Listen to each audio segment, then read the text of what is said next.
公元264年，東吳皇帝孫休突然駕崩，朝中權臣蠢蠢欲動，人人自危。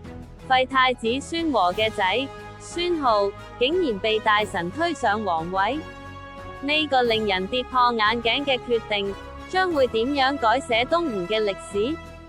孫皓初登基時，曾經展現出英明神武嘅一面，但係權力嘅腐蝕力係超乎想象，佢好快就露出真面目，變成一個殘暴不仁嘅暴君，對忠臣橫加迫害，沉迷酒色，搞到民不聊生。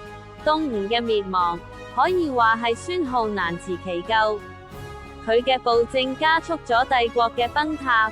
歷史一再警示我哋，權力真係可以將一個人徹底變質，甚至變成魔鬼。呢個故事值得每個人深思。